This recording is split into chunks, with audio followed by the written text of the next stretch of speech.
Hoje temos o prazer de estar recebendo o senhor Akira Ashikawa. Em português é Rogério Akira Ashikawa, Yoboku da Igreja Santo Amaro. Yoroshiku onegai shimasu. Bom dia.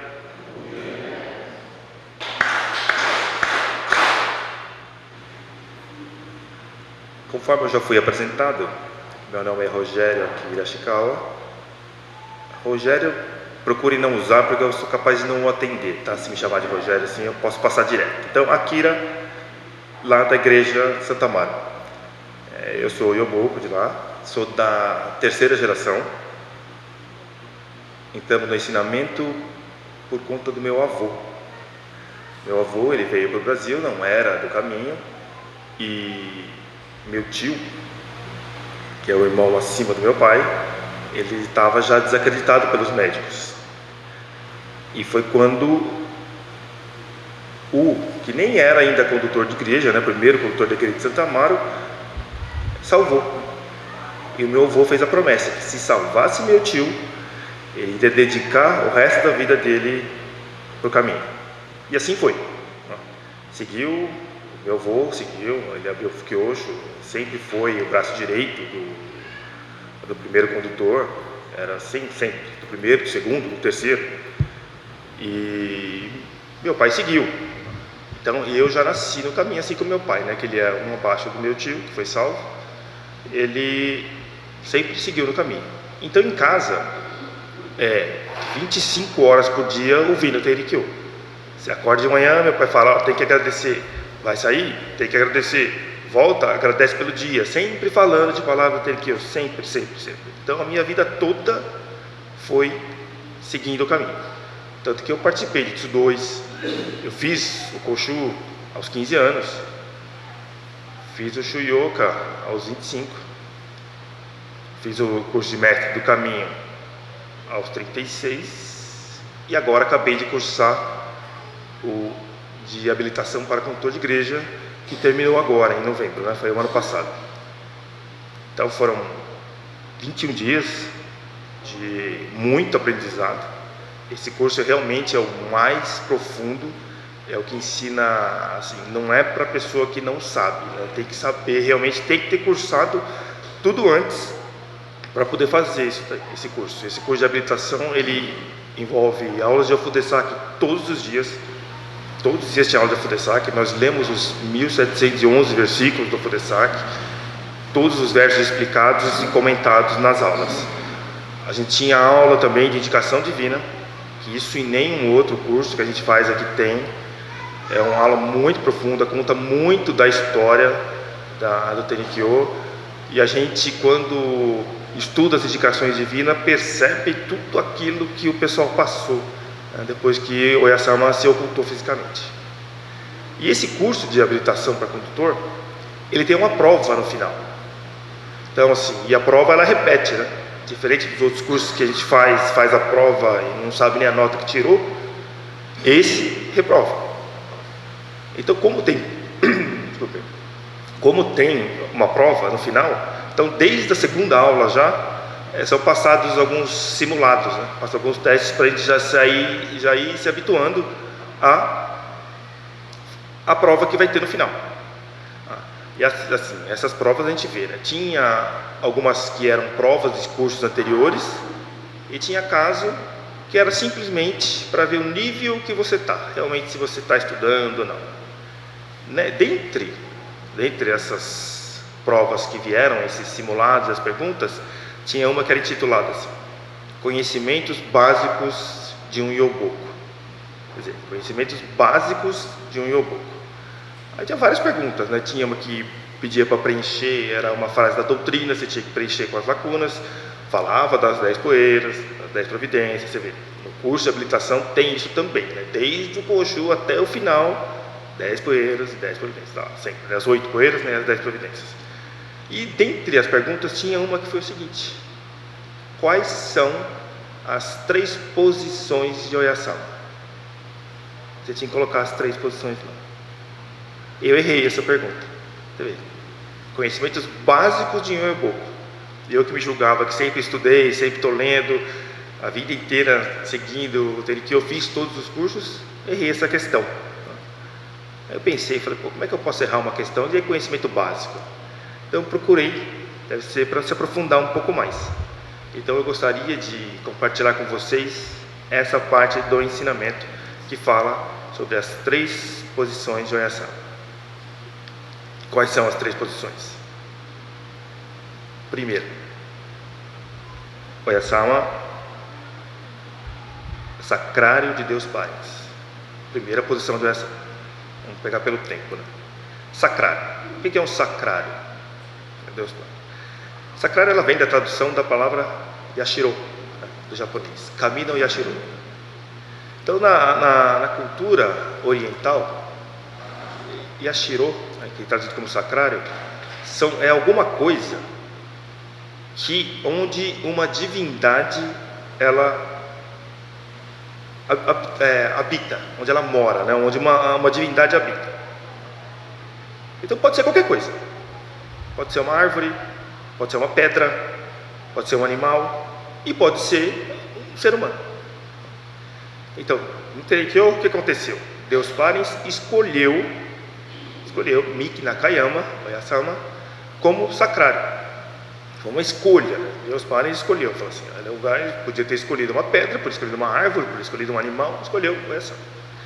Então, a partir dessa escolha, Oyasama a Miki Nakayama deixou de existir, e a partir de então, somente ela representava Deus Parens aqui na Terra, na forma humana. É onde uma divindade habita, né? Sacrário de Deus Parens. O corpo humano pode ser também um sacrário, e foi isso que aconteceu. Oyasama se tornou sacrário, Deus Parens passou a existir, né? Isso a gente pode ver muito bem no Fudesaki, né? Tem 2 versos que explicam muito bem isso. Aquele que Tsukiji pensa neste momento, a boca é humana, mas o espírito é Tsukiji. Ouçam bem. Tsukiji tomou emprestada a boca, emprestou-lhe o seu espírito inteiramente. Então, a partir de então, nós temos que separar.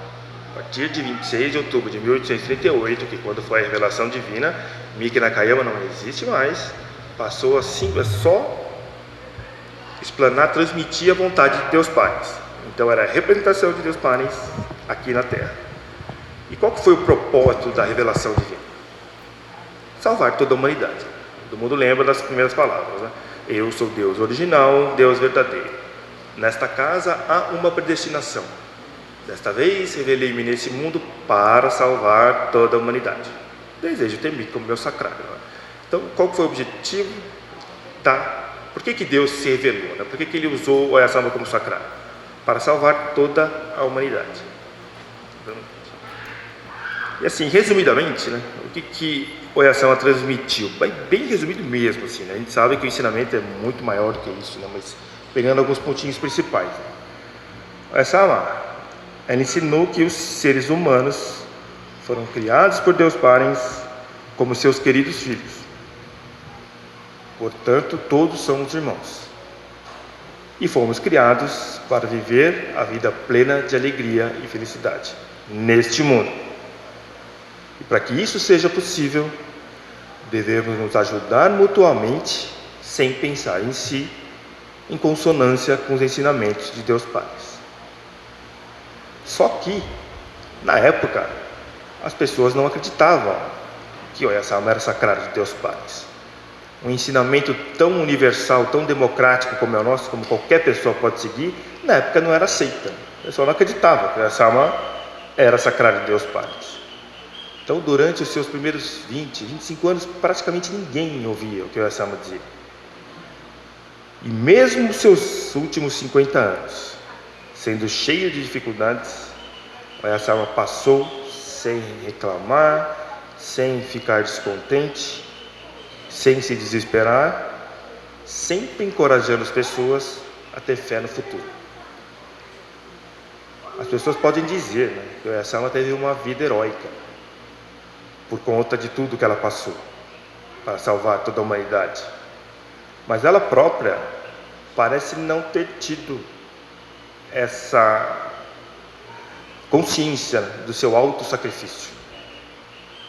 Ela se dedicou de todo o coração, à salvação da humanidade, com alegria suprema enraizada no seu profundo amor parental. Então essa ela, como sacrário de Deus Parens, ela transmitia 100% do tempo a vontade de Deus Parens.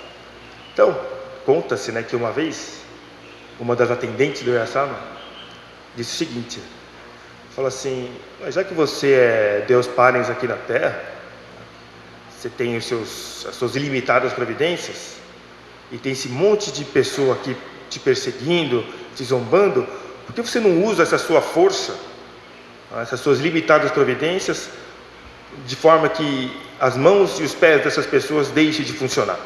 Por que você não faz isso? Aí o Oyasama respondeu, nossa, mas que coisa para se dizer. Fala assim, os bebês, quando estão sendo amamentados, às vezes mordem o peito da mãe. E, às vezes, quando estão sendo trocados, esguicham fezes na pessoa que está trocando. Se você ficar bravo toda vez que algo assim acontece, você não consegue educar os seus filhos. Então, gente, esse é realmente Deus transmitindo o ensinamento. Essa era a posição do Oyasama. E tudo isso só pode acontecer porque era realmente, o Oyasama é Deus Parens aqui na forma ser humano, como sacrário. Então essa é a primeira posição. Vamos entender. Primeira posição, sacrário de Deus Parens. Segunda posição do Oyasama é o Parens da vida modelo. Nós podemos separar, então a primeira sacrário de Deus Parens, segunda Parens da vida modelo. Nós podemos separar a vida de Oyasama em duas partes. Antes da revelação divina e depois da revelação divina. Essa vida de Oyasama. Na primeira parte, Oyasama era uma pessoa muito admirada. As pessoas só elogiavam, só admiravam. Desde criança, quando ela cuidava dos filhos dos outros, dava o doce que ela tinha para ver uma criança parar de chorar. Como esposa, cuidava da casa, mesmo casando muito cedo. Como nora, como mãe de vários filhos. Era só elogio, ela só cuidava de todo mundo só elogiava e adorava Oyasama, a primeira parte. Aí após a revelação divina, tudo mudou. Oyasama foi alvo de zombaria, foi alvo de perseguição, foi presa diversas vezes, e só falavam mal de Oyasama, foi tida como louca também. Olha, por que isso aconteceu? Por quê? Por que teve essas duas diferenças, sendo a mesma pessoa? Então essa acho que é um dos pontos fundamentais do ensinamento, precisamos entender. O Oyasama sendo sacrário de Deus Parens, e essa segunda parte da vida de Oyasama que foi alvo de zombaria. Isso não foi por acaso, isso tinha que ser assim, isso foi a vontade de Deus Parens. Então nós podemos enxergar a primeira parte da vida de Oyasama como um ideal humano. Um ideal humano, como o ser humano olha o ideal humano. Já a segunda parte é muito mais profunda, é um ideal divino. Era um ideal, um modelo que Deus Parens quis mostrar. Então o ideal divino é um modelo de salvação. Se a gente pensar na segunda parte, na parte de Oyasama depois de 1838, nós podemos ter duas visões sobre essa parte dos 50 anos. A primeira é que a vida modelo é uma vida aplicável para qualquer pessoa. Qualquer pessoa pode seguir esse ensinamento, qualquer pessoa. Tanto que, para demonstrar isso, Oyasama caiu na mais profunda pobreza. Ela caiu deliberadamente, doou tudo que tinha e caiu na mais profunda pobreza. Por que ela fez isso? Justamente para mostrar que qualquer pessoa pode seguir esse ensinamento. Qualquer pessoa. Porque se ela tivesse, Oyasama, como todos sabemos, ela vinha de família rica. A família do marido era rica, podia até portar espada, aquela história toda, tinha uma casa enorme, tinha empregados. Então, se ela tem que transmitir dessa posição, aquelas pessoas que são mais pobres, que não têm essa condição, um vai falar, para você que está aí nessa posição, é fácil ficar falando. E dois, vai achar, não, eu não consigo, né? Eu jamais vou ter toda essa riqueza para poder seguir o caminho. Então Oyasama caiu na mais profunda pobreza.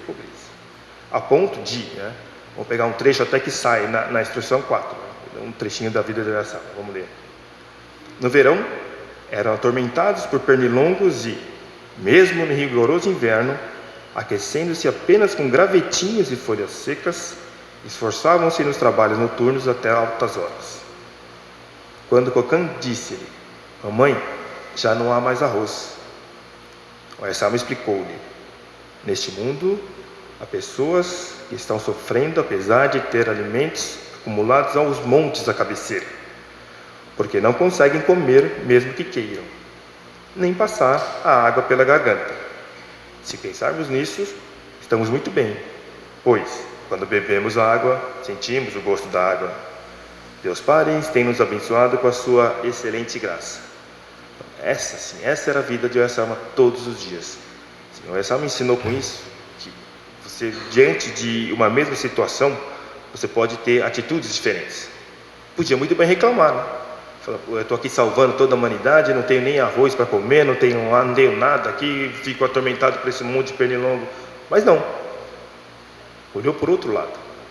Assim, quando bebemos água, sentimos o gosto da água, porque tem gente que nem isso consegue. Não consegue tomar água porque a água não passa pela garganta. Então, dando um outro exemplo. Você está indo para algum lugar, deixa o carro com o manobrista. Aí o manobrista traz seu carro de volta e dá uma gorjeta para ele lá, R$5, gorjeta. O cara pode pegar aquela gorjeta, tá cara pão duro, R$5, tá com esse carrão aí, só me dá R$5 e reclama. Ou ele pode pegar esses R$5, nossa, ganhei R$5, eu nem tinha que estar recebendo nada aqui, e ele me trouxe, eu estou fazendo o meu trabalho, então, isso aqui é muito mais que adequado, cara, muito obrigado. As mesmas situações, atitudes diferentes. Então a vida modelo dela foi sempre isso, mostrar que você que escolhe, se você quer ficar bravo ou se você quer agradecer por aquilo que você recebe. Esse é o primeiro ponto de vista da vida de Oyasama. Então agora um segundo, que talvez é um pouco menos comentado até, que é o elemento vicário que existe na vida de Oyasama. Vicário quer dizer assim, no lugar de, em substituição a, elemento vicário. O Hinagata, que é vida modelo, Hinagata, ele vem de modelo, que é a palavra em japonês. Só que ela também pode ter uma outra tradução, um outro entendimento também. Hinagata, ela pode ser pequenos bonecos de palha ou de papel, que é um costume, isso aí, costume oriental, que as pessoas colocam nos rios e deixam ser levado no rio ou no mar, os pequenos bonecos, e representando os males que estão na pessoa. Então ela coloca assim, isso daí fala assim, para livrar dos males que estão nas pessoas, na própria pessoa, nos filhos, e nas pessoas mais próximas. Ou seja, esse elemento vicário, que é uma palavra do cristianismo que usa muito de Jesus, que é o sofrimento vicário. Jesus ficou na cruz, sofreu, no lugar das pessoas que não entendiam. Então, sofrimento vicário, em substituição. Nós podemos pegar partes da vida modelo que demonstra isso também. Porque Oyasama, ela passou 50 anos por extremas dificuldades, passou por pobreza, foi presa. Mas o que Oyasama fez de errado para ter que passar por isso? O que ela fez de errado? Tem algum ato que ela fez para merecer isso daí? Não tem. Ela fez isso assim. A gente não pode entender esse sofrimento que Oyasama passou como algo simplesmente, Oyasama passou. Não é. Isso aí tem a ver com cada um de nós. Tem a ver com o nosso destino. Oyasama, nós temos que enxergar isso, que ela passou por isso para que nós não tivéssemos que passar. Que é o sofrimento vicário. Era no nosso lugar, ela fez isso. E assim, durante a vida de Oyasama tem alguns exemplos que podemos citar. Oyasama, como a gente sabe, ela não saía muito da residência. Dificilmente, ela saía só em certas ocasiões muito específicas que ela saía da residência. Mesmo assim, tinha vezes que ela comentava: nossa, minhas pernas hoje estão cansadas, eu estou com as pernas pesadas. Mas como é que está com a perna pesada se nem sai da residência? Quando ela falava isso, sem falta, aparecia seguidores que iam lá visitar o Oyasama, iam visitar a residência. E essas pessoas falavam, felizes, nossa, andamos aqui quilômetros e quilômetros e não estamos sentindo nada, não estamos nem um pouco cansados. Claro, o Oyasama pegou esse cansaço dessas pessoas e passou para ela. Elemento vicário, ela está no lugar dessas pessoas, ela passou isso. Conta-se também que uma vez, Ii Murata, que é uma das seguidoras, das primeiras seguidoras, ela trabalhou durante semanas na residência na lavoura e trabalhava o dia inteiro ela trabalhava. Aí ela contou para o Oyasama, falou, nossa, embora eu tenha trabalhado bastante aqui, não estou sentindo nada, nem um pouco de cansaço nas pernas, está tudo bem. O Oyasama de verdade, você não está, mas eu estou. Eu peguei o sentimento seu e eu estou aqui. Então, olha essa parte de sofrimento, elemento vicário, nós temos que enxergar sempre. Porque o Oyasama, ela sofreu no nosso lugar, para que a gente pudesse alcançar a vida plena de alegria e felicidade. Tem um outro caso também que é famoso, do Unosuke Tosa, acho que todos já ouviram, né, que é o primeiro, que é o fundador da igreja em Muya, né, da Kyokai de Muya. E quando ele estava, uma vez ele saiu com o pessoal dele de navio, tem até um DVD que tem um filminho disso aí. E ele começou a ter muita onda. Bom, o barco ia virar. Aí ele pegou para todo mundo e falou, reze, namutei no Mikoto, todo mundo. Aí o mar ficou calmo e ele conseguiu voltar. Aí ele, feliz da vida, estava contando na residência para o pessoal lá. Ele falou, olha, eu estava lá, e aconteceu isso, nós rezamos, e o mar ficou calmo. Aí uma pessoa falou assim, sensei, mas que hora que foi isso aí? Que dia que foi? Aí eu falei, foi tal hora, de tal dia, tal hora. Eu falei, nossa, mas por quê? Porque exatamente nessa hora, o Oyasama estava sentado, ela se levantou, abriu a janela, pegou um leque e começou a fazer assim, ó, oi. Nossa, ele não se conteve, começou a chorar. E foi agradecer o Oyasama, né? Cheio de lágrimas. Aí o Oyasama, foi Deus que tirou você de um lugar perigoso. Aí tirou o Oyasama. Então, assim, nós estamos cheios de exemplos que mostram isso de Oyasama, esse sentido de vicário, ela sofrer no nosso lugar, né? Ela passar pelas dificuldades para que a gente não precise passar. E há uma indicação divina, que é famosa, que justamente agora, nessa época dos 3 anos, 1000 dias, que explica bem isso. Passaram-se 10 anos, passaram-se 20 anos em que vim trilhando o caminho inexpressável em palavras ou escrito. Porém, não se passaram 1000 ou 2000 anos, apenas 50 anos. Se disser para passar em 50 anos, ou mesmo 30 anos, o caminho traçado durante 50 anos, não conseguirão. Também não digo para passar em 20 ou 10 anos. Bem, 3 dos 10 anos. Basta passarem um caminho durante 3 dias. Digo para passarem pelo caminho de apenas 1000 dias. O caminho dos 1000 dias é que é difícil. Não há outro caminho a não ser o da vida modelo. Por mais que se impacientem ou se apressem, não adiantará. Não há outro caminho a não ser o da vida modelo. Então, essa passagem, essa indicação divina, ela mostra para a gente que ela sabe que o ser humano não vai conseguir passar os 50 anos da vida modelo. Então, ela passou, mas ela falou, vocês não precisam porque eu já passei. De novo, esse sentimento vicário, né? O sofrimento vicário. E ela fala para passar apenas 3 dos 50 anos que ela passou. Então é por esse amor que o Oyasama tem por nós, é que nós conseguimos superar os nossos males e seguir em direção da vida plena de alegria e felicidade.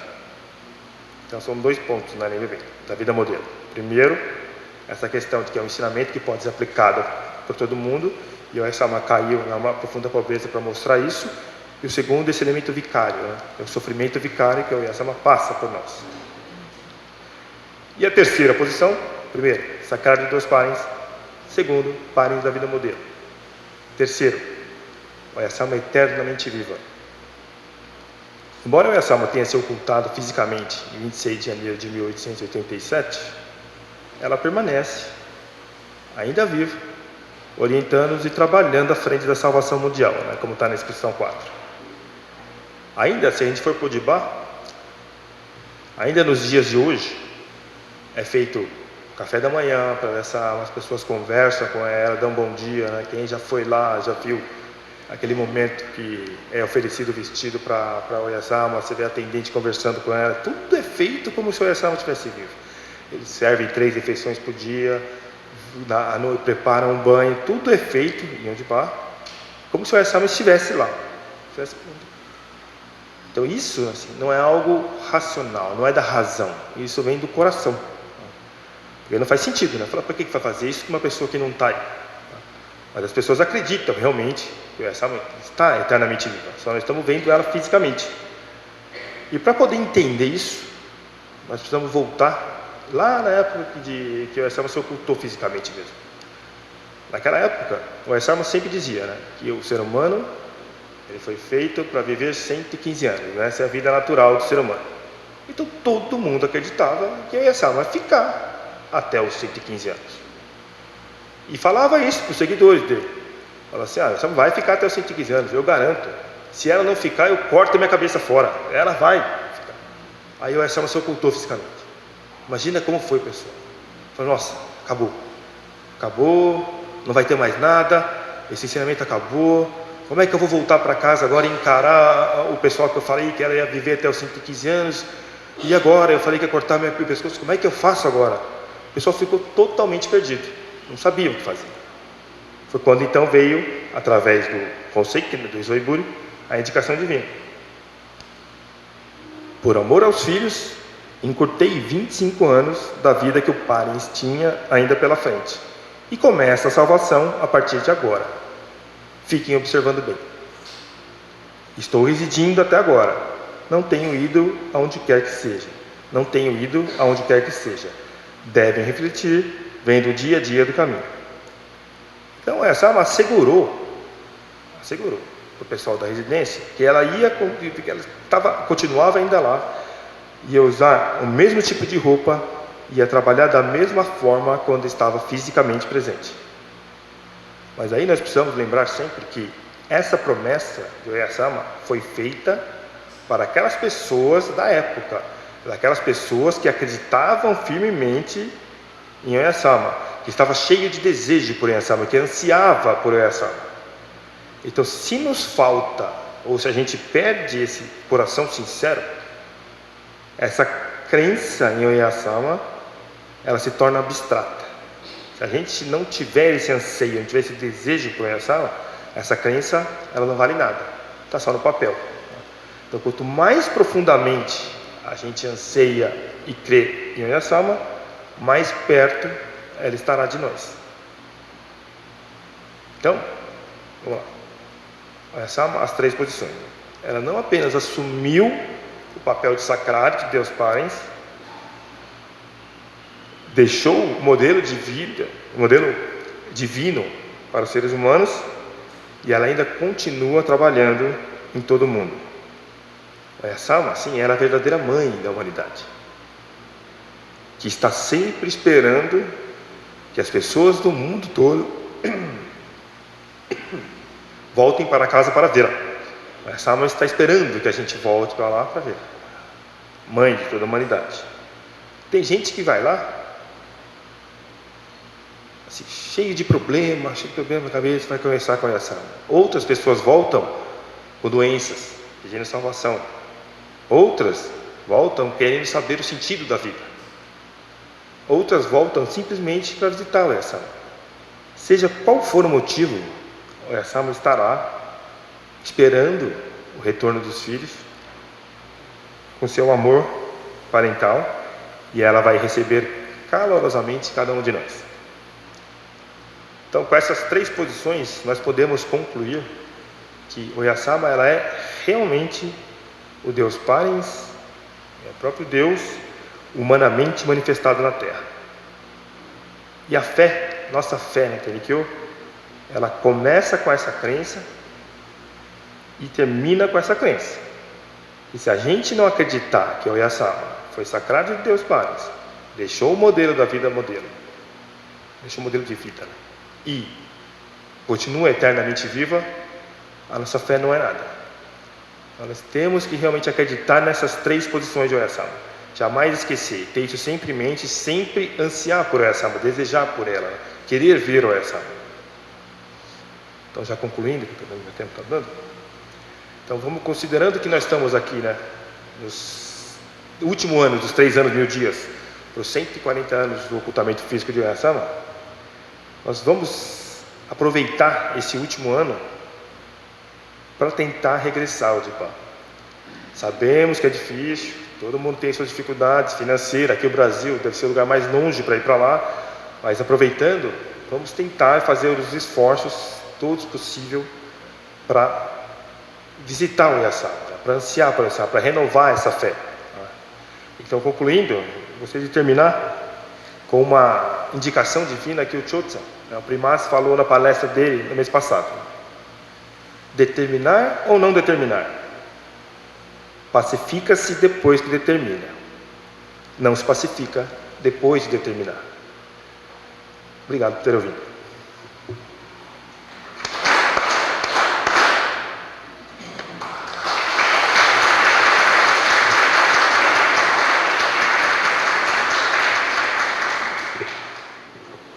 Depois dessa aula sobre a vida da Oyasama, não há muito mais o que falar, né, a respeito da vida dela. Vamos chamar então o nosso amigo Edson Santos, a cara dele, para fazer um breve comentário. Bom dia a todos. Acho que dispensa a apresentação, acho que todo mundo já me conhece, né? Ou tem me visto por aí, já sabe quem sou eu. A Ecocência deu risada quando ela me chamou, né? Acho que ninguém entendeu, mas tem um motivo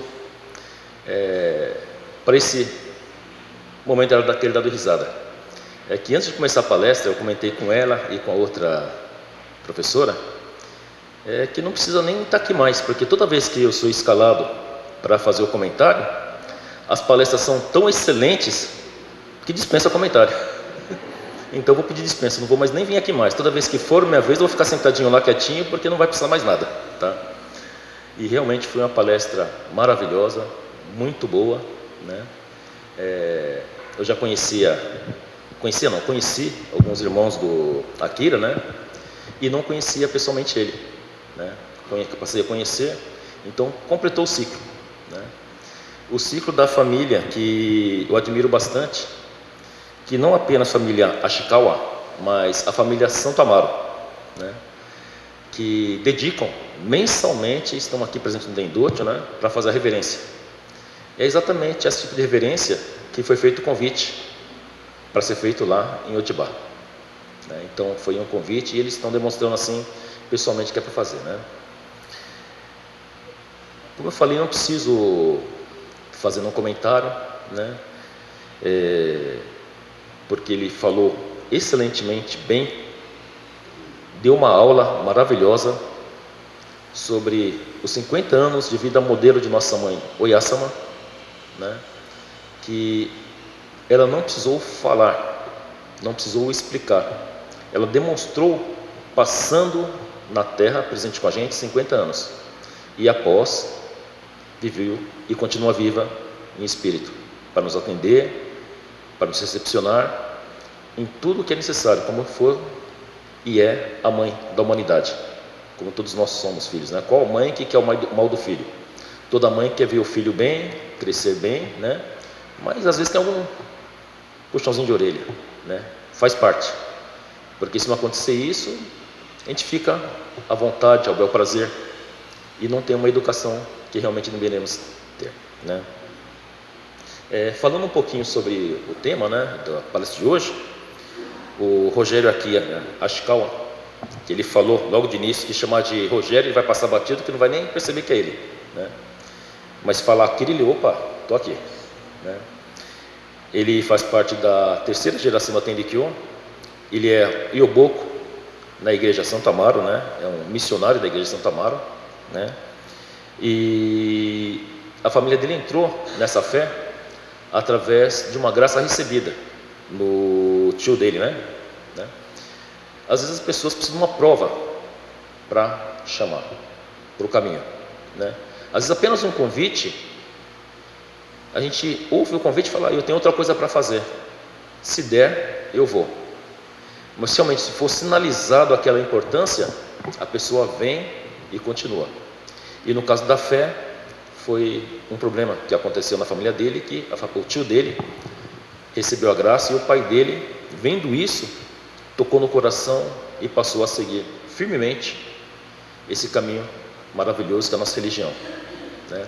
E ele falou também que não são 24 horas que tem o dia, mas são 25 horas de dedicação na residência, na família.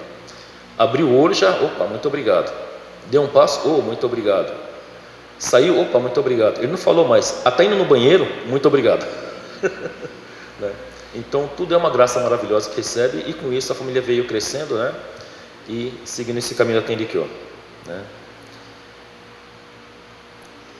O foco da palestra de hoje, né, foi o curso que ele teve, participou recentemente lá em Odiba, que é habilitação para os missionários, né?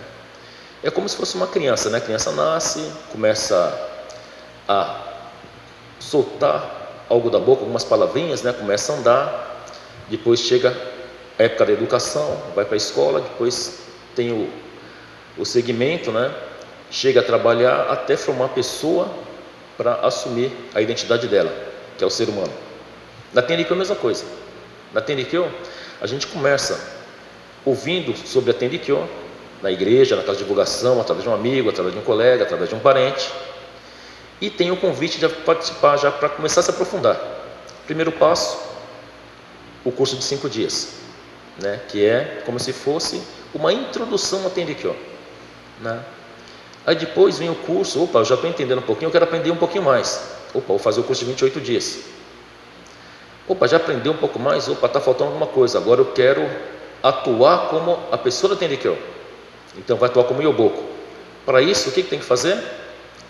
Receber o Sasuke, que é concedido apenas na terra parental, lá em Odiba. Opa, quero crescer um pouquinho mais. Vou fazer os outros cursos. E foi o que ele foi fazer, foi buscar lá na terra parental o Kentei Kosho, né, o curso de habilitação para missionários, né? E lá ele percebeu que mesmo sabendo de tudo, ainda faltava alguma coisa, né? O que ele sabia, achava que sabia, no teste que ele fez lá, por que eu esqueci dessa parte? O que aconteceu que eu esqueci dessa parte? E foi exatamente aquilo que, para tocar no coração dele, para pegar mais forte, que seria a vida de Oyasama, né? As 3 fases da vida de Oyasama que ele demonstrou magnificamente, né? Deu uma verdadeira aula que não vou nem comentar o que foi, só vou falar o tema, o tópico, né? Foi Oyasama como Sakara de Deus Parens. Depois ele falou como Deus Parens, o Parens da vida modelo. Depois Oyasama eternamente viva. É exatamente o que a gente aprende no Koshu até hoje, né?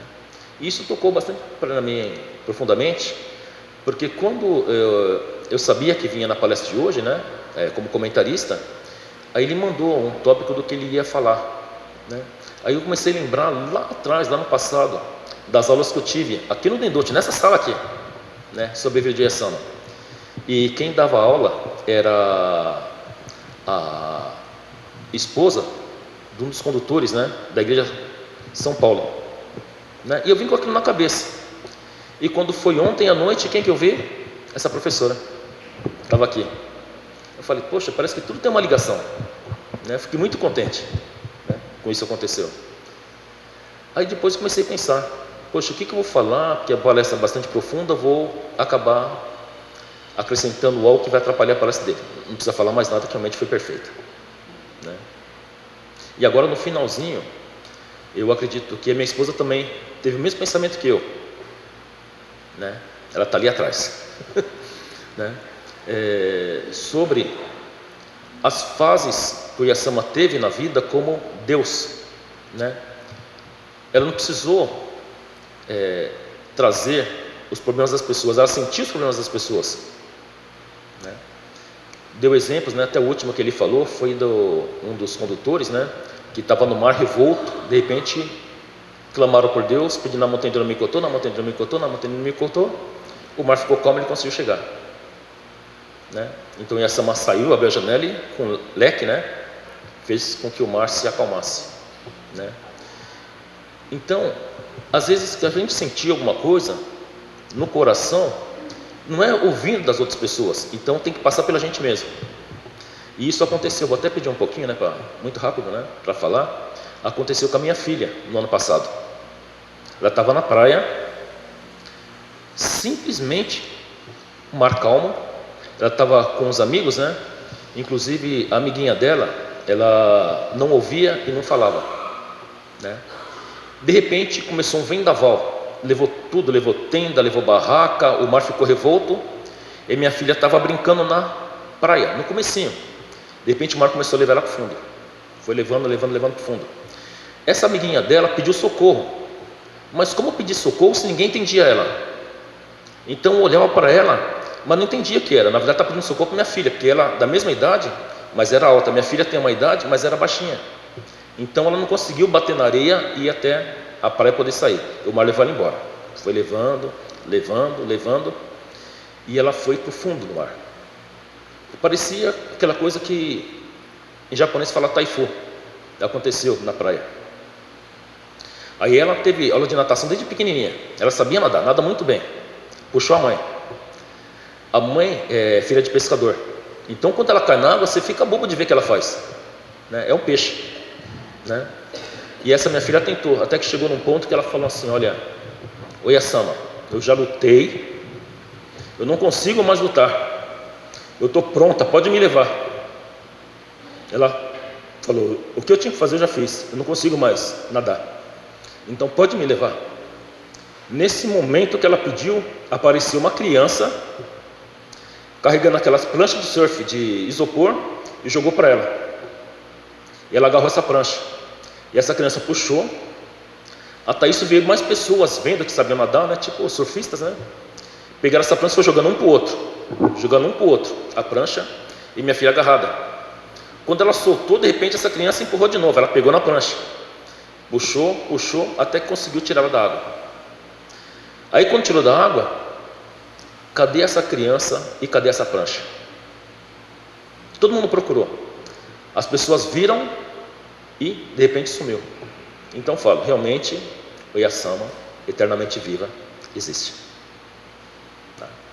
Então com isso eu gostaria de agradecer a palestra do nosso amigo Akira, o convite que ele fez para os 140 anos do ocultamento físico de Oya-sama fazerem o regresso, né?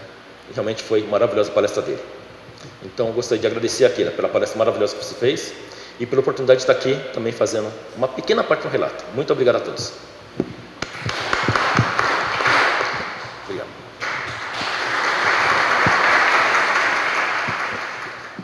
Eu já tive a oportunidade de falar sobre a vida dela várias vezes, mas a parte que mais me toca realmente é a descida à pobreza.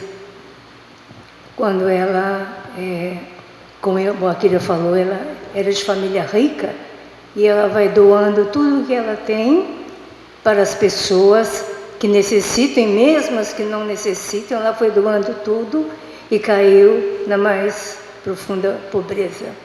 Eu acho que esse exemplo não existe por aí, né? Não existe também, porque há religiões, desculpa a crítica, porém, que é muito fácil a pessoa pregar, falar, é fácil, mas passe, viva o que Oya-sama passou. Imagine ela não ter o que comer, não ter arroz para comer.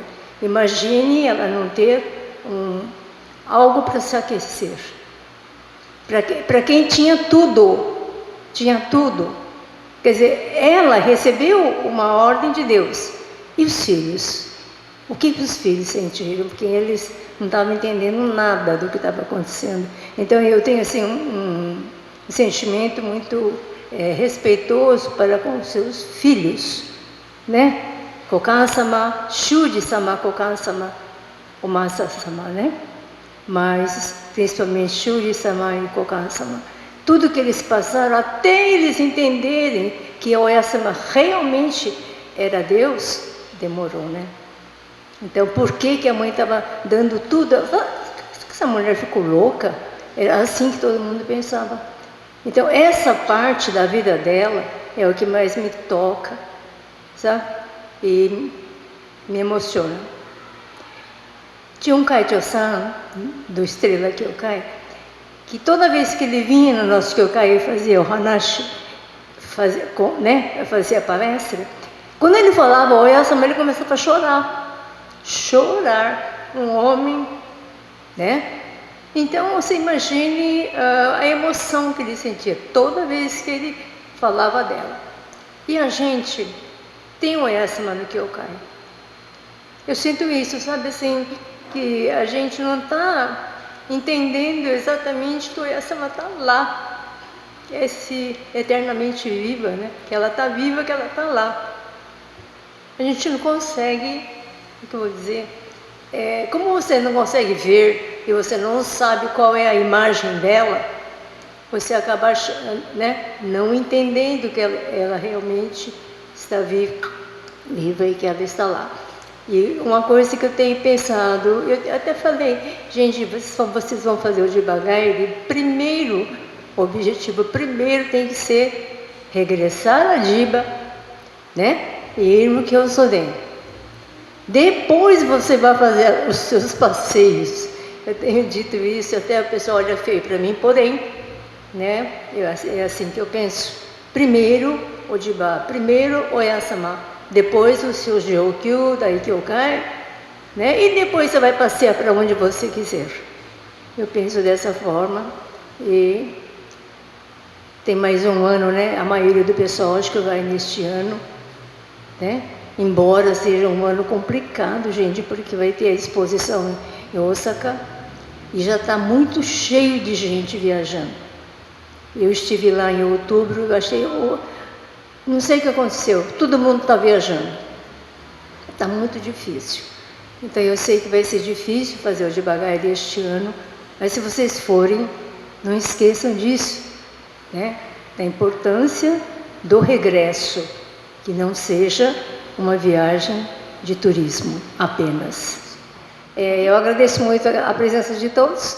Vamos encerrar então fazendo a reverência aos 3 altares.